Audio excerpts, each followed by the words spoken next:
This is a great question. People often ask me, if I don't punish my kids, then what do I do when they behave in ways that maybe aren't ideal? And generally there are 5 steps to what I do when my kids are doing or saying something that I'm not really happy with. The first thing I do is pause, because reacting to their behaviour from a place of like anger or heightened emotion isn't going to be helpful. If a kid is bringing a certain like heightened energy to the situation, it's generally better to come in just under that energy and not match it, because otherwise you're sort of fueling the fire. So I take a deep breath. The second thing I do is help the victim in the situation. So let's say my kids have been arguing and someone has got hurt either mentally or physically, and is upset. I will go to them and I will sort of comfort them and help them, because I think giving a child direct attention as soon as they've done something that's not ideal isn't a great idea. And also you're modelling empathy then, and you are actually dealing with the situation at hand, which is that someone's upset, and so you go and you help them. The third thing I do is think HALT, HALT, hungry, angry, lonely or tired. Is my child one of these things? Because often if kids are acting out, then they are one of these things, and it's quite easy to fix.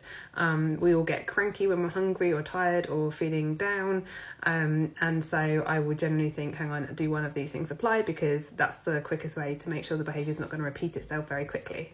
I would say that before you address the unwanted behaviour, you do need to meet the needs of the child that is acting out, because if they're hungry or whatever, and you start talking to them about behaviour, it's very unlikely that they're going to be in a place to listen to you. The next thing I do is talk to the child about their behaviour, about the situation, and I ask them questions. I don't try and talk at them. I do ask them questions like, why do you think you reacted like that? How are you feeling just before you did that? How do you think it made the other person feel? And really get them to think about their own behaviour and their own reactions. I guess the times when I've realised that I've been wrong and I've apologised has come from a place of genuine feeling sorry for what I've done. It hasn't come because someone shouted in my face and told me that I need to apologise.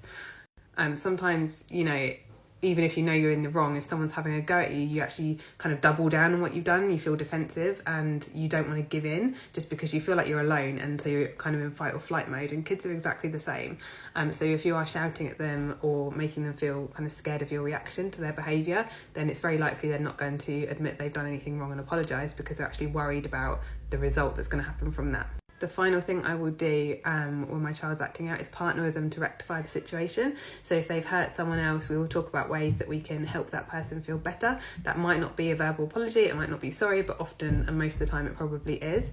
But if it's not, then I will talk about other ways that we can help that person feel better. We might want to offer them a hug, or get them a drink, or give them some space. Lots of ways to sort of engage the child in actually dealing with the consequences of what they've done.